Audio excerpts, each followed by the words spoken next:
Rainier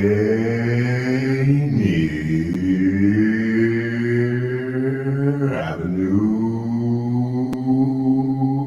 Radio.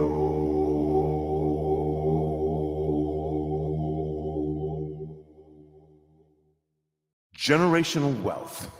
Generational wealth. Generational wealth. What is generational wealth? We asked our communities, and this is what they had to say. To me, generational wealth means access to joy. Money doesn't buy happiness, but it can buy a lot of things that make it easier. I find that when your basic needs are met, it's a lot easier to work on other things. Like even for myself as an artist, like I'm not the best creative, I'm not the best artist when my basic needs aren't being met, and not having to worry about that for yourself, but also for the people closest to you, like your loved ones. To me, that's the beauty of generational wealth. To me, generational wealth is community. It's being able to talk to people and figure out what they need and help them. I feel like especially in Seattle, This campaign to create awareness to generational wealth is brought to you by the Department of Neighborhood's Generational Wealth Initiative, the Washington Housing Finance Commission, and Rainier Avenue Radio World.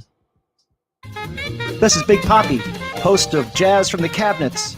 Join me each week for a listening tour of the first century of jazz, an eclectic mix of Dixieland, big band, cool jazz, bebop, contemporary jazz, world jazz, all jazz in all forms. That's Jazz from the Cabinets with Big Poppy on Rainier Avenue Radio, streaming worldwide on RainierAvenueRadio.world. Hi, I'm Paul Pearson of StarTime. Did you know that back in the 9th century, Rainier Avenue Radio was the host of the first annual Gregorian chant-off? Man, that was tight. Well, times have changed and so have we. Now you can hear all the great Rainier Avenue Radio shows on our mobile app for Android and iPhone. It's completely free on the Google Play Store and the iPhone App Store. The Rainier Avenue Radio app. Welcome to the Fitness Corner. I'm your host, Mark Bryant, and you're going to get a whole total body workout on my show, starting off with a warm-up, aerobics, strength training, cool down, and stretching every Friday from 11:30 to 12 right here on Rainier Avenue Radio. Hospital bills are often a surprise, and not the good kind. But you may also be surprised to learn that you can get 50, 75, or even 100% off those bills. Thanks to a new law, there's a good chance you're one of the 4 million Washingtonians who qualify. Whether or not you have health insurance, the law requires hospitals provide the care you need at an affordable cost. So, ask your hospital or visit affordablehospital.wa.gov to see if you are eligible. This is Rainier Avenue Radio .world.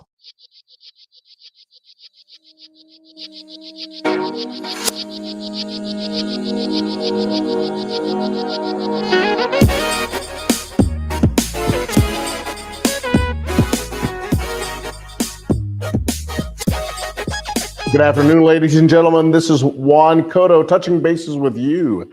And I am here with the executive director of the Washington State Interscholastic Activities Association. This is Mr. Mick Hoffman. If you don't know him, we call him the commissioner of Washington State High School Athletics. Commissioner, how you doing? They call a lot of things. That's a good one too. I'm sure over the last month with the winter tournaments, you were probably called a couple of things. But other than that, tell us how things went. You said you were at the cheer and dance this weekend? Yeah, state dance and drill finished up this weekend, Friday, Saturday over in Yakima. And it went great. It's probably of all our events, it's probably our best event in that the competition is real. The talent is very good. And the students cheer for each other. And they are very emotional if they don't win. And we don't always get that in our events. A lot of times, especially just coming right off of basketball, it's a little more cutthroat. And yeah. And the competition is no less fierce with the dance and drill. It's just a very different culture around it. And so it's actually a great way to end the winter season. What did Herm Edwards say? You play the game to win the game.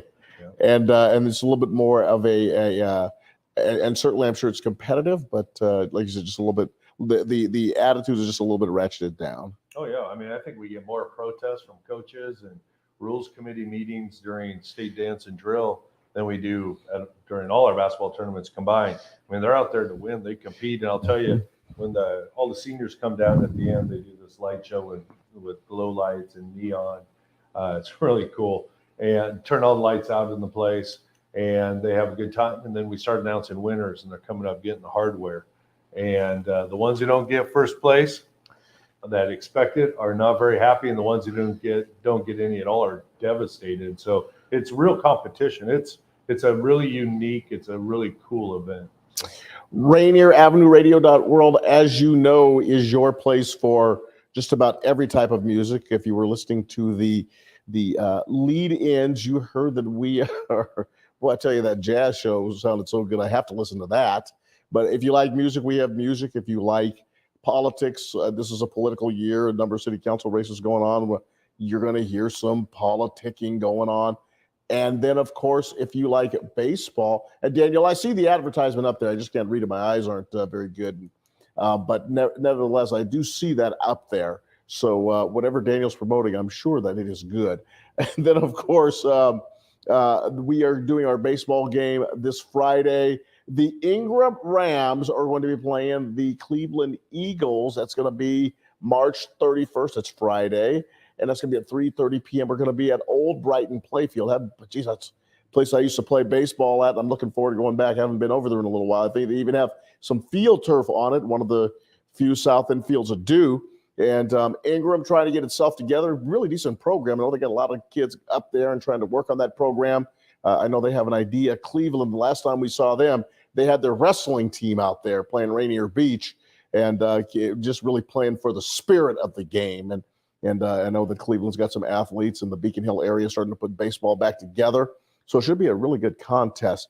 But as we're talking, I mean, it was really interesting as Daniel was kind of preparing us. And we're back in the front of the studio here at the Columbia City Theater. So back to our normal digs after Black History Month. But Mick, I was going to chat with you a little bit about the fundamental nature.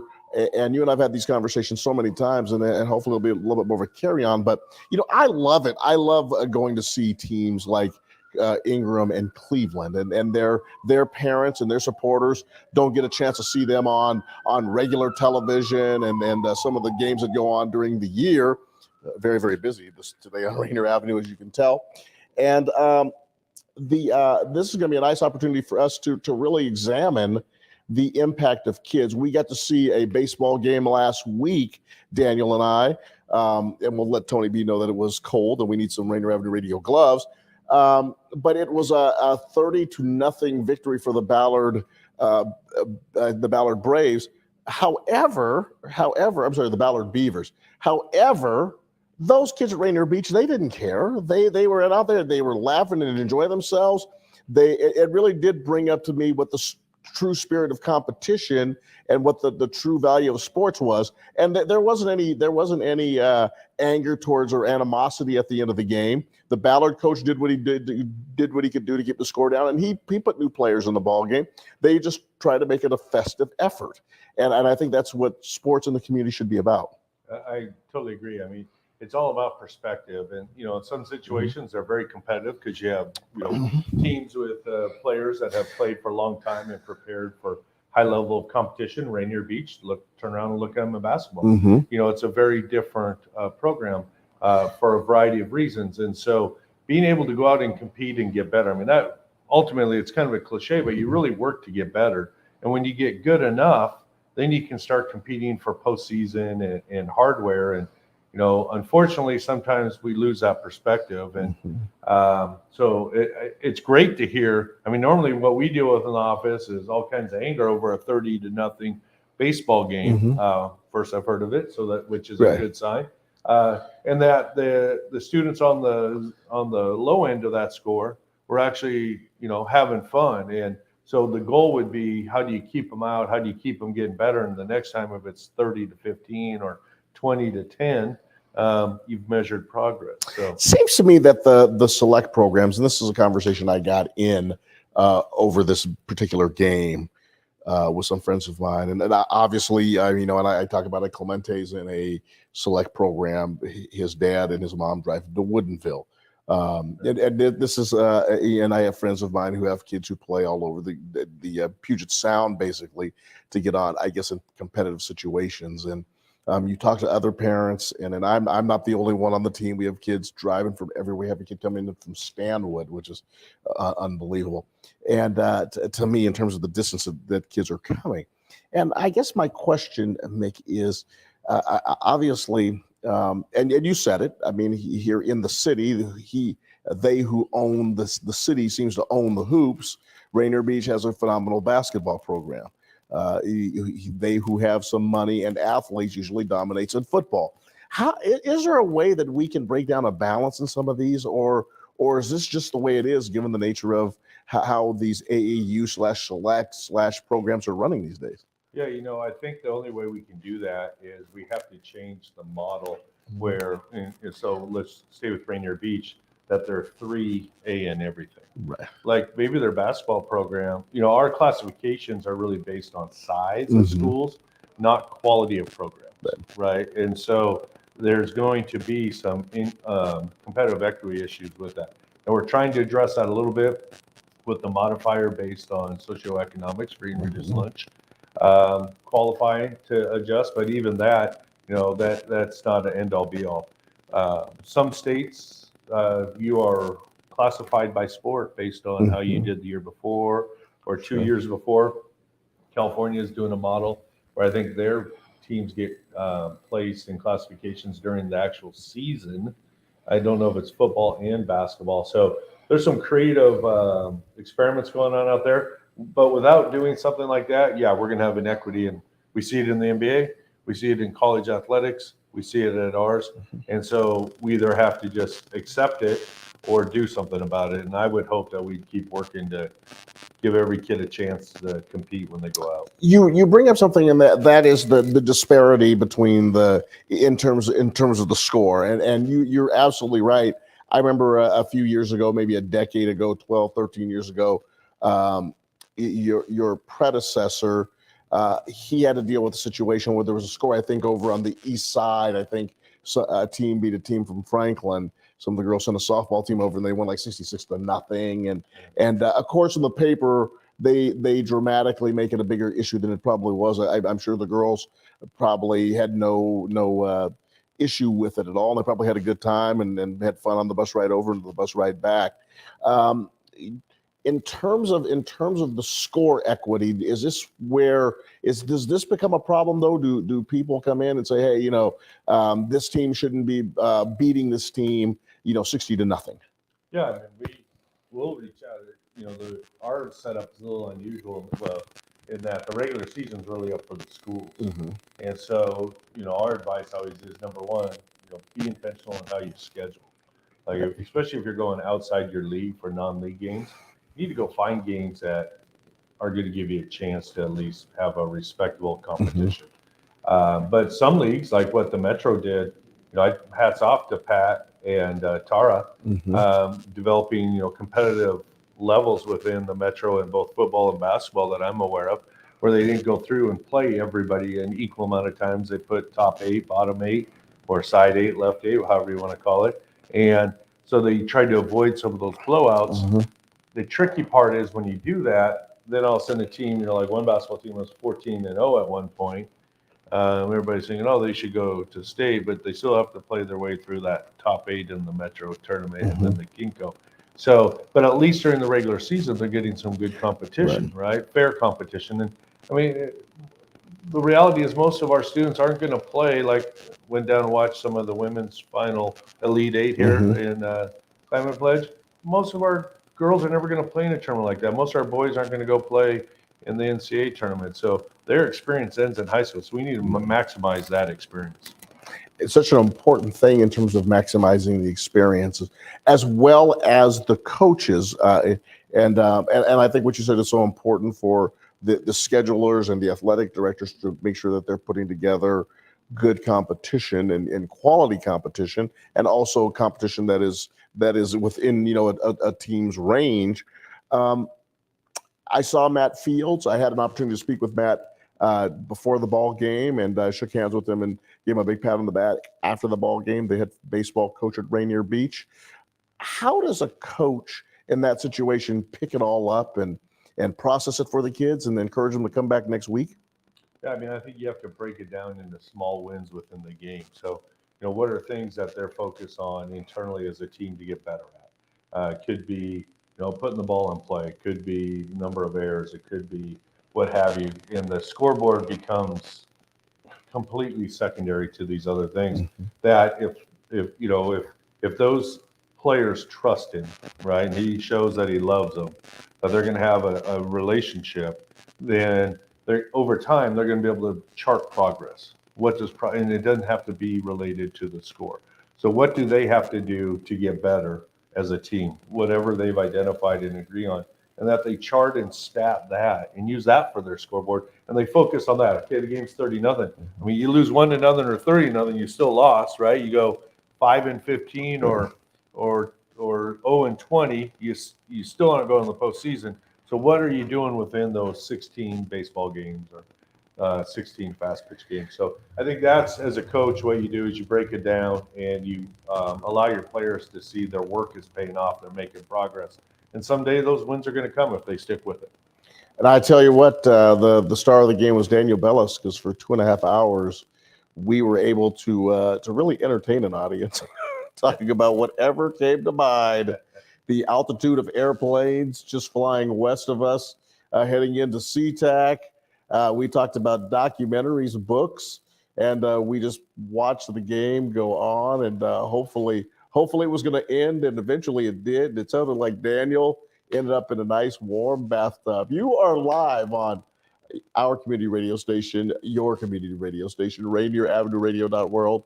Mick Hoffman, the executive director of the Washington Interscholastic Activities Association. Got to be careful. I've been using the Washington State Legislature so much, I keep throwing the word state after everything. So for all you Cougar fans, Washington Interscholastic Activities Association. And I am Juan Cotto, the erstwhile radio personality on this community radio station, your community radio station, our community radio station, Rainier Avenue Radio.world. If you want to see a really compelling baseball game, or if you want to hear about us talk about books, tune in on Friday afternoon.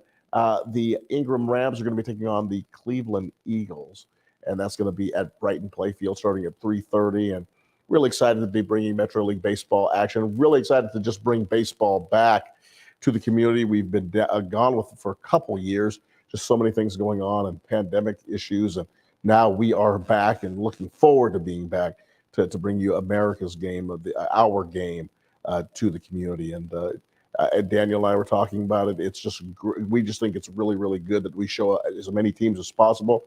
As Mick alluded to, a lot of these kids, most of them, and even more than that, are not going to be playing on CBS with Jim Nantz calling the game. So, it's a really exciting opportunity for their parents and their relatives to turn this on. And if you like baseball, go ahead and give us a listen. I think you'll really enjoy the show. You said you went to the basketball games this weekend. We had the NIT in town. We had the NCAAs in town, the regional tournaments, and tremendous performance by the point guard for Iowa. I think she's going to be a very, very special player. And what a game she played. I always find it interesting talking to parents, Mick. I'd love to get your thoughts on this in regards to the. I'm not fooling anybody. Forget we have the screen on. I'm going to pull up my battery pack here. The difference between collegiate athletics, high school athletics, and professional athletics. And maybe let's work our way down a little bit. And you and I both have had experience coaching, and we've coached some very successful athletes. I have not yet. I guess technically I did coach Miles Gaskin a little teeny tiny bit when he was at O'Day, but I can't take credit for that. Monty Kohler and the phenomenal staff that we have at O'Day and this community certainly got him over there after a stop at the University of Washington. So he's at the professional level. Then you have the Division I college level, and then the smaller schools underneath it, then the high school level. Let's talk about this for a second in terms of the perception of parents and fans alike. The professional level. generates a lot of revenue. It's got television, and the players that end up playing in professional sports. It's hard to believe because we see great high school players on a regular basis. Yet that's a level I don't think we quite comprehend. Yeah, I don't think us mere mortals can even begin to understand. I mean, just the physical gifts you have to be blessed with to be able to have a chance. Size and athleticism in most cases, and then the skill level that it takes on top of it. And then you have to get lucky. Like you have to stay healthy. You have to get connected with the right people at the right time. And even with that, there are phenomenal athletes who don't make it for a variety of reasons. So, I mean, the chance of that is so slim. I mean, it's a great dream, and everybody should have big dreams. We know kids who've made it, but it's a business. It's not a game of love anymore. It's a business. The parents who have that aspiration for their child, and we do know a lot of you, and a lot of people look at me and say, "Oh no, Juan's just kind of making this up," and no, I never felt that way. Oh no, you did, and we felt it from you as coaches and so forth. But it isn't as a high school coach that you can push a kid to be a professional. I always felt that it was my responsibility to give the best high school experience that I could. But how did you cater with the parent who believed that their child was a potential NBA or NFL prospect? I'd always you never want to squash that dream because you don't know. Right. I mean, right. If it was so far outside the lines, they're going to be 5'4". You pull up statistics, and you and I know Muggsy Bogues. So Muggsy Bogues, there's not a lot of 5'4" professional NBA players, depending on the sport. And so, you give them the statistics, and you just start talking about plan B, right? Always have a plan B. Should always have a plan B. And what could that be? And then emphasize enjoying the ride along the way. Great, you're gonna be the parent of a professional athlete. Why don't you really enjoy high school? And if it's a kid with legit, when I was the athletic director at Hudson's Bay High School, we had a really good baseball program at the time. And, kid who made AAA. When it was all said and another kid went and played at Wazoo, incredibly talented. So a few kids who got a taste of spring training, but they never made it over the hurdle. And they played for the Little League World Series as 12-year-olds, and everybody thought they were all going to be, on baseball cards their whole life. And the reality is, for a variety of reasons, they didn't make it. But those parents were invested in it, so we don't want to impede that because they might make it, but at the same time keep a realistic perspective for those students long term. The Division I scholarship, in quest of the Division I scholarship, slang term Scully, the Scully that the coaches that I've coached with the last couple of years were talking about. You can get a Scully, and at a Division I school too. That also is so much of an illusion. I mean, the Division I players, and we saw them this weekend, and you take a team like Gonzaga that is a perennial champion, and then they get drilled on Saturday evening, and just almost overmatched by the University of Connecticut.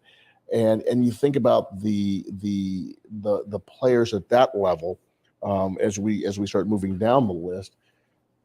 A lot of parents have the dream of the college scholarship. A lot of them are also in our state, in our community. They're also in position where they're affording college. The kid's going to go to school. Yeah. If he happens to be an athlete, they could probably pay the tuition themselves, and you can give the state or the public institution a break, or the private institution a break. But however, even at that level, as exciting as it is, those athletes are extremely talented as well.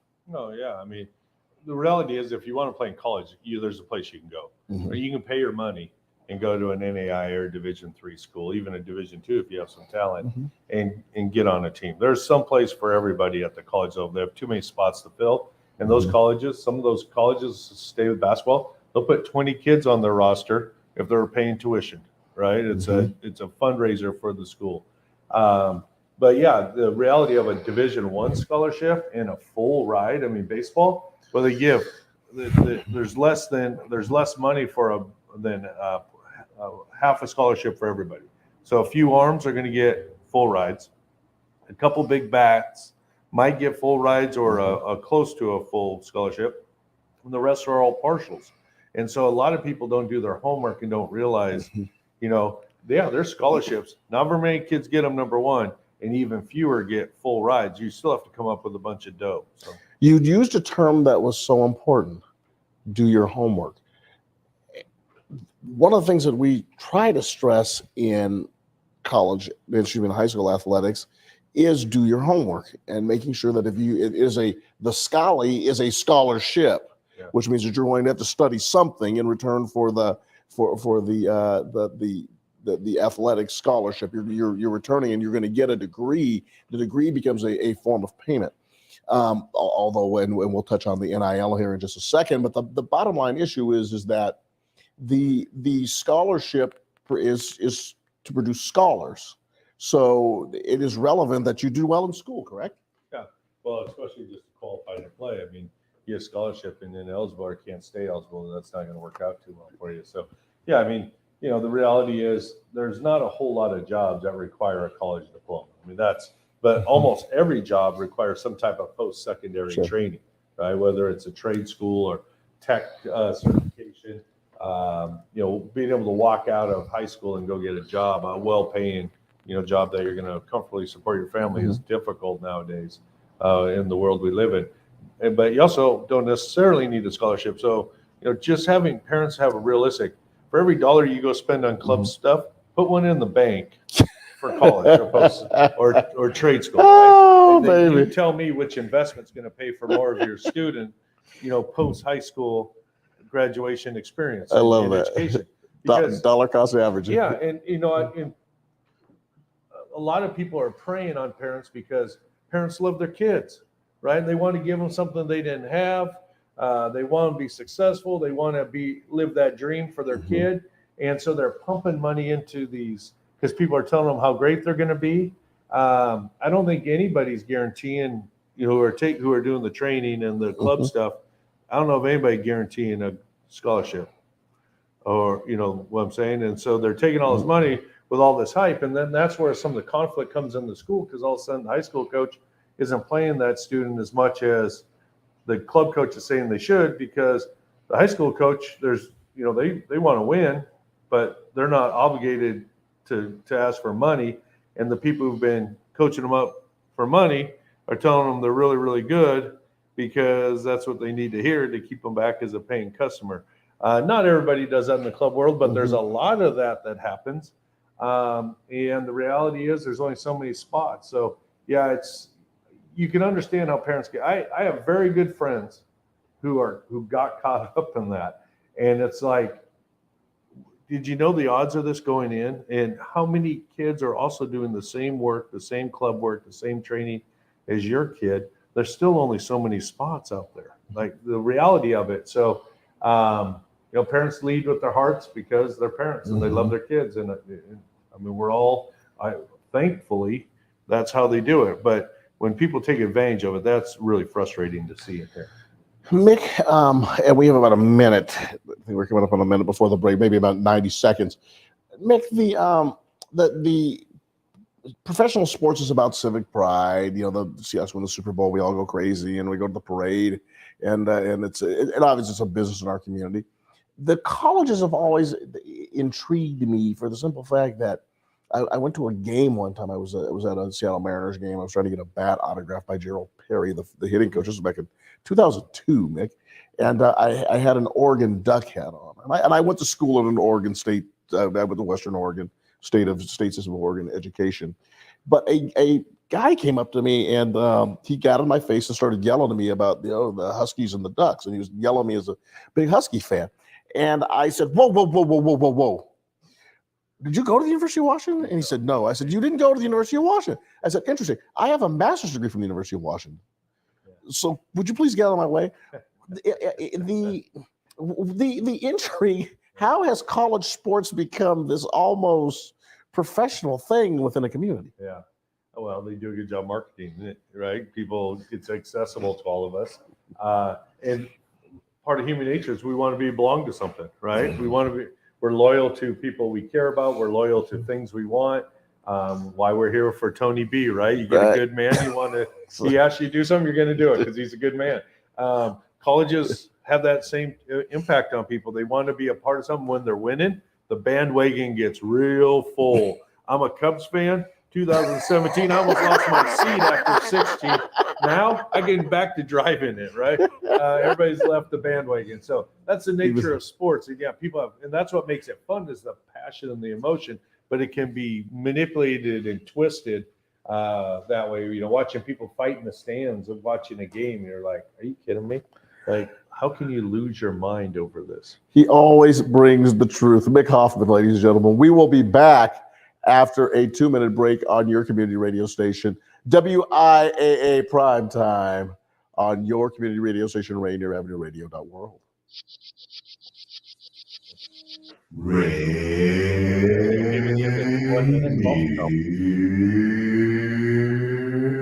Avenue Radio.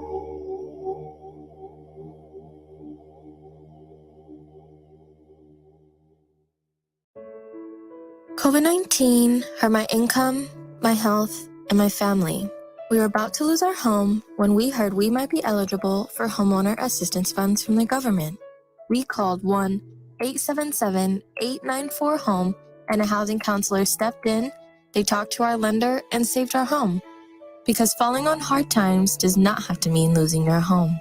Federal funding details at washingtonhaf.org.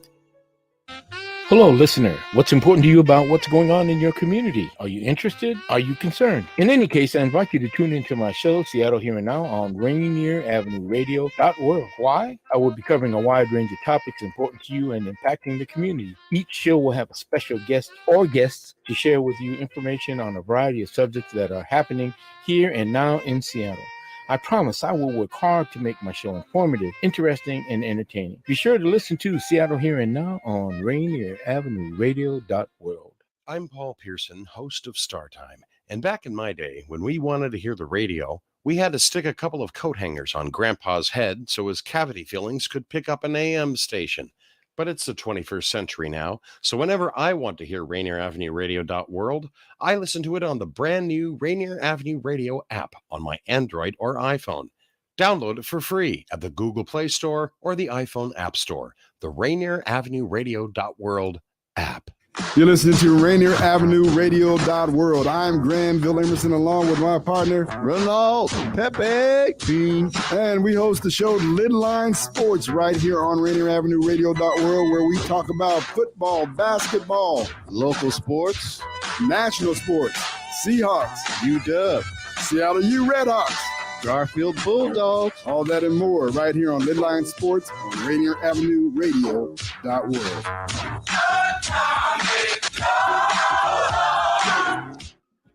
Seattle Parks and Recreation is hiring for a temporary seasonal laborer to help keep the parks clean this summer.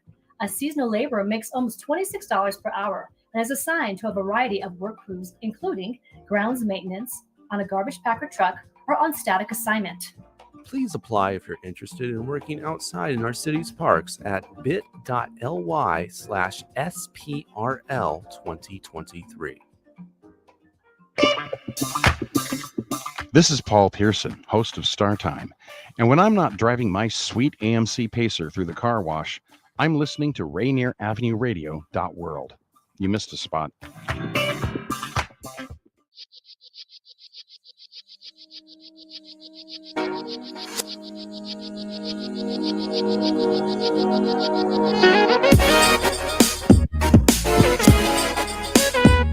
Mick Hoffman and Juan Cotto here on your community radio station, our community radio station, Rainier Avenue Radio.world.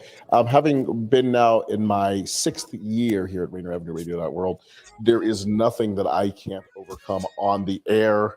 I just got my microphone put in place, just tied it to my earpiece so I can hear our illustrious producer, Daniel Bellis, known as the What is my man's name? What is your nickname? D Money. D Money. How silly of me not to know D Money. D Money. And I got to give him a little plug for some fresh juice. Some juice. If you like juice, you got to come and watch Juice with us on Wednesday nights at 9:00 here. They do it all, and they have a good time on Rainier Avenue Radio's program with D Money and all them dudes that come in and rap and talk a little bit about everything.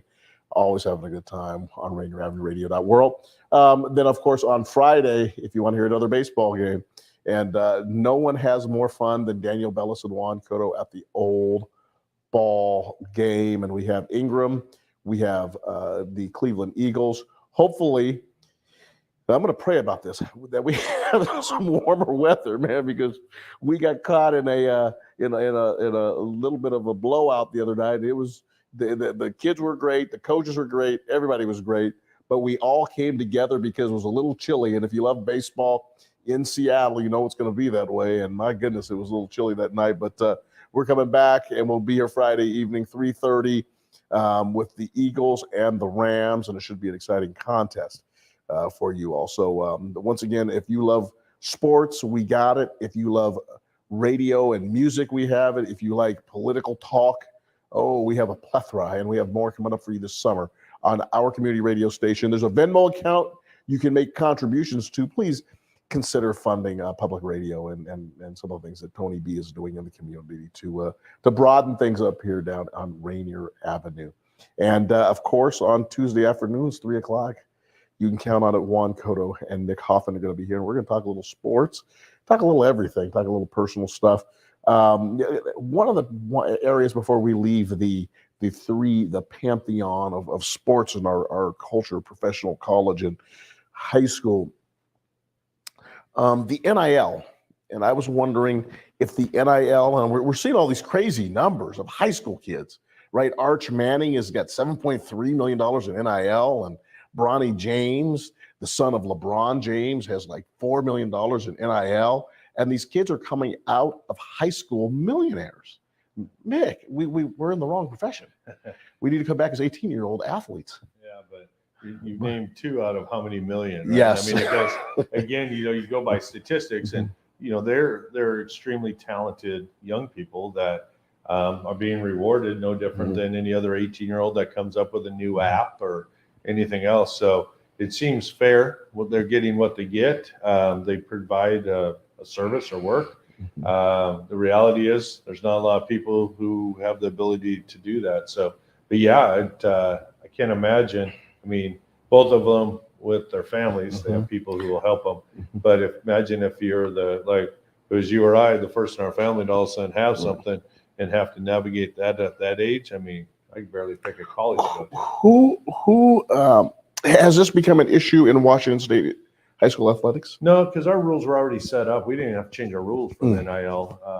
Students have always been able to profit financially from doing that. They just can't connect it to their school or be in the uniform, so they can go out and be Juan Cotto, come by. Right. I can't wear my O-Day uniform out there. Correct. But I can wear like a maroon shirt. Sure. Yeah. But just, I mean, yeah. But I just can't have a big. Yeah, you can't be Juan Cotto, starting pitcher for O-Day. Okay. You're Juan Cotto and you're pitching whatever the product is, or.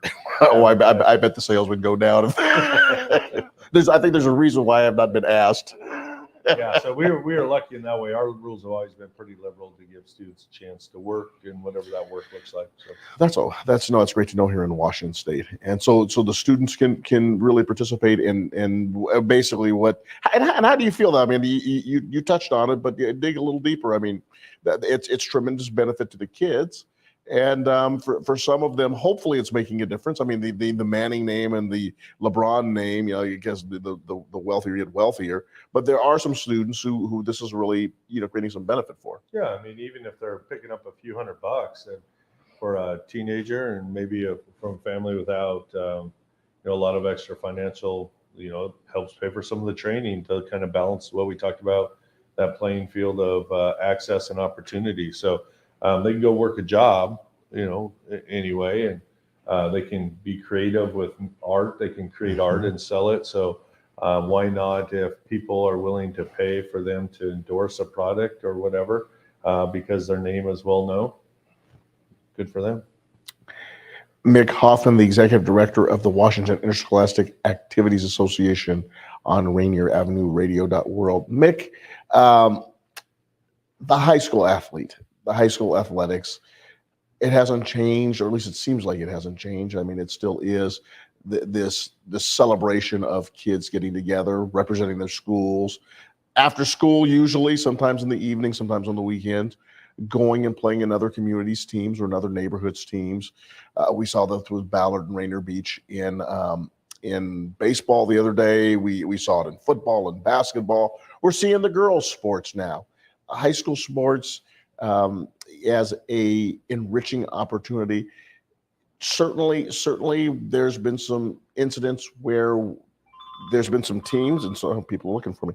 There's been some teams and some athletes that have misrepresented that, but for the most part, it still is what it is. I mean, it's kids, communities, and competition. Yeah, I mean, exactly. They get to go and play a game that is fun, and no matter what their choice of competition is. And statistics show over and over the number one reason students play is for fun. And so sometimes the adults screw that up for them. But and it's remarkable. We deal with some really terrible situations at times, but you consider the hundreds and thousands of competitions over the course of the year. It's a very small percent of what happens. And so, we're going to address it to stop it, because it's not going to be okay. But at the same time, for the most part, people go out there and they have good, healthy competition, and kids get to meet their goal of having fun. And it sounds like in a 30-0 baseball game, they were still finding a way to have some fun, even though the score was nothing. Neither side. That's not fun for the winning team either. I mean, that's the other piece. It's no fun to be coaching and winning by 30, trying to figure out a way not to show up the other team. So it's, those situations are tough. But again, the kids are the ones getting the experience, and if they're okay with it and making the best of it, then the adults should support that.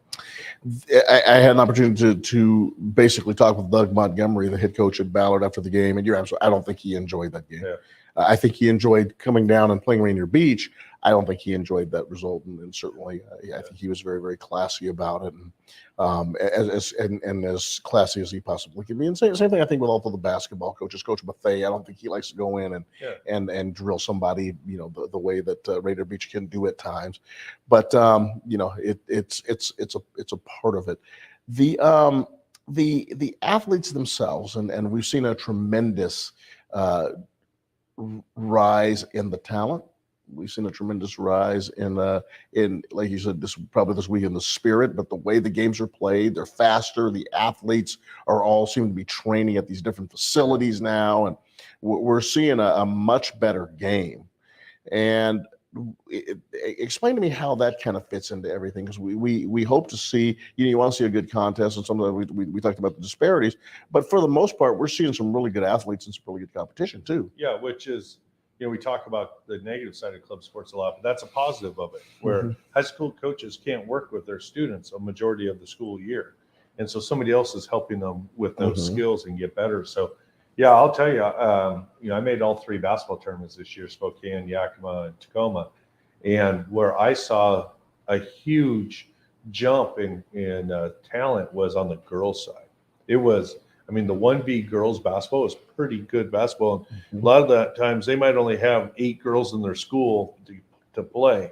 So they're just trying to get bodies out to finish the season. They got 5, 6 on the bench at times. That's not what we saw. We saw, teams 8, 9, 10 of skilled young ladies playing. And it was kind of sad in the Tacoma Dome, because the girls' play was so good and the fans just didn't show up to watch them. And sitting there watching that, it was kind of disheartening that you have such good athletes playing, skilled athletes, and they're not getting the kind of support from the community that they should. Fast forward to Sunday night, going down watching Iowa and Haley Van Lith, the Kashmir girl out of Washington, playing for Louisville. Speaking of NIL, and the place there's 12,000 people, I think. Yeah, there certainly was. And it was a great crowd. It was rocking, and the play again was exceptional. So yeah, I think we've really seen, we celebrated the 50 years of Title IX, and we're really, really seeing the benefit of full access and the commitment to the work of either gender starting to provide some results. So hopefully the fans catch up at the high school level like they did in the Seattle Climate Pledge. Then, of course, that moves on to the next topic, and certainly one that is personal for me, and I appreciate you looking into it and doing a little bit of research on it. We talk a little about the athletes themselves and some of the great athletes in the state of Washington. And we had a reunion meeting for my class of 1983, and my longtime friend T.R. Troy Miles, who's just done some incredible art. He was an all-state basketball player at the alma mater back in 1983. Troy, back when to start off our conversation, said, think about it.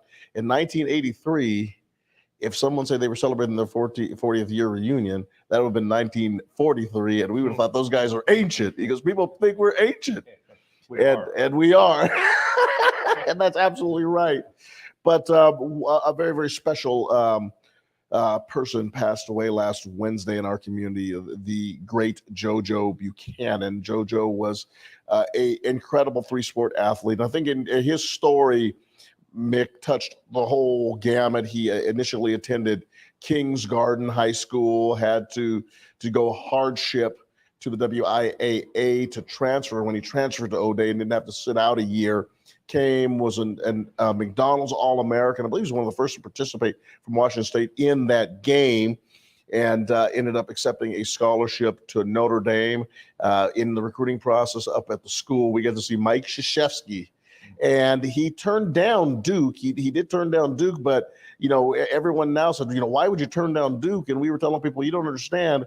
That wasn't the same Duke back then. I mean, we didn't know who Coach K was, and knew he played a little bit for Bobby Knight. Did not know that he would go on to become the greatest basketball coach of all time, and an incredible legend. So JoJo spent a couple years at Notre Dame. Didn't work out there. He transferred to UC Irvine, and obviously did a lot of great things in the community, and gave back to the community, and still very, very shocked. My son and I used to work out up at Leschi Elementary School during the pandemic, and when Governor Inslee had the moratorium on playing and outside, and of course we moved the fences to get in, and stories that we'll tell about the pandemic. But JoJo was working some athletes out one day. It was like, Juan and Clemente Cotto, what are you guys doing here? And I was throwing batting practice, and he was teaching kids how to shoot jumpers, and was just a wonderful person in the community.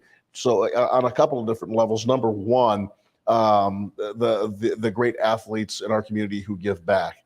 Yeah. And obviously we think of here on Rainier Avenue Radio, we have Joyce Walker, who's phenomenal and certainly has done so much for women's basketball. Edwin Bailey, the former Seattle Seahawk.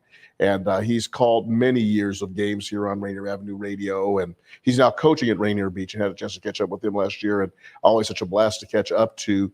And then obviously you mentioned Tara down at and what a phenomenal athlete that she was, and probably still is, and is now doing stuff down at the district, working with Pat McCarthy down here in the Seattle schools, and so many athletes I'm sure that across the state that come back and give. Well, Mick Hoffman, for example, come back and coach and give back to the community. It's very, very powerful. Yeah, I mean, it's a sign of what sports does for people participating. Mm-hmm. It touches our hearts. It's emotional for whatever reason. Our own journeys, sports were important, and so we want to stay connected. And just when you mentioned, you had sent that earlier today about JoJo. I never met the man. I didn't know much about him, and everything I read was about him giving back. And here's a guy who was Notre Dame. Like, this guy should have been in the NBA, and for whatever reason, it didn't happen. And everything I read about him was telling kids to have a plan B, essentially. What's your backup plan? Get your education. Give yourself an opportunity. Don't put it all, go for it as hard as you can like he did, but then have a plan to do something differently. And I think that's what, as adults who love sports and work with kids, that has to be our message, is we set them up for success. And whatever that success is, whether it's a good break and they get paid to play, or whether it's they're coaching or whether it's, they're the ones starting businesses. It's awesome when you have people like that who can tell their story, because kids then believe it. My athletic story is not going to win very many of them over, but his obviously did. So. It was interesting, not only as an athlete, and I wrote a story on Facebook, and I'm one of those folks who loves to get the likes and so forth. And thank you for putting that up, Daniel, so much. Thank you. And that's JoJo when he was inducted to the O'Day Wall of Honor back in 2008. But I was at a party. And I know that people don't believe it, but Catholic school kids do party. And at the party there was alcohol, and then Catholic school kids do drink alcohol. And my mother and father lost 3 children in a fire that was caused by another personal story that we'll tell sometime when we have a 30-0 blowout in a baseball game. But I made a pact with my parents. I made a pact with myself that I wouldn't drink. And a guy, one of the football players, noticed that I hadn't drank at a couple of parties that were there, and was going to force me to drink a beer. Said if he didn't, he was going to kick the muscular area below my waist on the back of my body. And I said, I'm not going to drink the beer. And he came around the table with the beer in his hand, and I think he was going to, I think we were going to get into a little altercation. And JoJo Buchanan walked in, and JoJo said, with a big smile on his face, "Hey, Juan, good to see you at the party. What's going on, man?" And I said, and the person replied to him, "I'm going to make him drink this beer. He hasn't drinking a beer." And Joe said, no, we don't party like that here. We don't do that. Juan, you don't drink beer? That's okay. He didn't have to drink the beer. And the guy stopped and went back around the table, and I tried to make eye contact with him, but I'd always wondered about that. And I was thinking to myself, how could Joe do that? How could Joe do that? But I couldn't do it. And I thought about you for saying, something.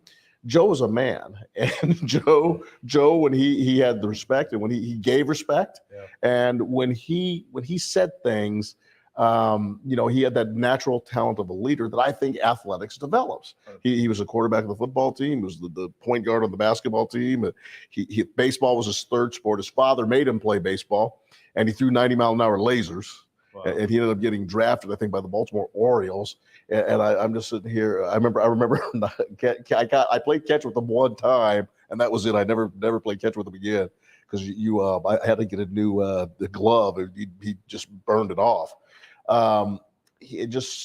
Some kids really take the lessons and they develop the maturity, and they become like that. Yeah. And I think that's the cool thing about academics and athletics. Yeah, when you get the stars to get it, and then to share it and walk it, that's what makes a really special, not only individual, but team or environment. That, and that's where coaches and parents are so important, because we talk all the time, well, you develop and learn all these character traits in athletics. Well, really, athletics exposes those character traits. You're getting them along the way, not just from playing, but from your coaches, right? From your parents, from your friends, whoever your mentors and role models are. And athletes have a unique opportunity, but also responsibility to set that culture and the expectation. And good for JoJo to come in there and, like, that's not how we do it. That's it. Right? Did you have any special athletes that you coach that you remember that had that type of quality that really developed into being a leader, not only on the court and in the practices, but also, in the academic sense, and also in the community as well? Yeah, I mean, there's a young man who actually lives up this way. I think he just turned 40, but he did just turn 40. Stop bragging. Yeah. So that I coach, and he had that unique. People just listened to him, and he wasn't the guy who had to scream the loudest. He didn't have to talk first. And what was really cool is he got set up in life as a financial guy really early in his career, because people liked him and he was mature. So he got brought along. And when some of my younger players who were interested in going into that world, he would mentor them and get them started. So I know there's a couple of them right now that are in the financial world. And Jake he was the one who helped get him to launch it. He did it for my own son. So you run into some just kids who are incredibly mature at a young age for whatever reason. And typically it's because of a parent, or it's because of a coach they had, or some other role model in their life. So, and when they're a superstar, Jake was a good, he was a college baseball player. He wasn't a superstar. He was a good high school player, but nothing crazy. But if you get somebody like that who does it, I mean, the possibilities are, and the impact is just incredible. At Highline High School, I coached a kid named Eric Anderson who ended up walking on at Washington State. I think I've told the story before. He was in the quarterback room with Mike Leach as a walk on, and he had to show up every day. Man, he said the meeting started at 6. The veteran guys had to be there at 5:45. Just to walk on, I'd better be there at 5:30. I mean, he said Leach was ready to go, and he just really he had that Walter Mitty type of story. He ended up walking on at Washington State, had a heck of a career. Unfortunately, had to retire in his junior year because of concussions, but got to go to the Sun Bowl when they beat Miami. Washington State beating Miami, and back in the middle part of this decade. But he had an incredible experience. But he was one of those kids. I mean, in high school, the kids used to call him Tebow. And so much respect for him. I remember we were playing a game against our natural rival Evergreen, and there was some chippiness and some cheap shots going on. And the kid was about to deliver a cheap shot at Eric, and then he realized who it was and just stopped, pulled back and stopped and kind of dove away from him. And I said, I see why they call you Debo. They treat you like Jesus around here. But certain kids have that, even with the opposing team, and I find that interesting. Yeah, and it's hard. You know, I for a young person to be able to gain that kind of respect through their actions and their words is really amazing. In today's world, I can't even imagine with social media. I mean, everybody knows everything, right? And so, but for ones who are so consistent with that, and they're the ones that when you see 20, 30 years down the line, are still doing that now for their own kids. They're coaching other kids in the community. Like, they're paying it back, and somebody taught them that along the way. And and kids respect that, and the ones who don't, like what you were dealing with, they respect somebody else who then there's some place there where that pecking order falls in, and it's great that it happens in that way and not hazing or other situation. How do coaches instill that in their program? Well, culture. People talk about building culture. Culture is always there in a program. It's just whether you're intentional in building it or not, right? That's a Bruce Brown thing, proactive coaching.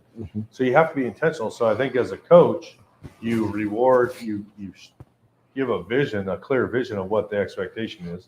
You point it out when it happens so people see it, like, oh, that's what that means.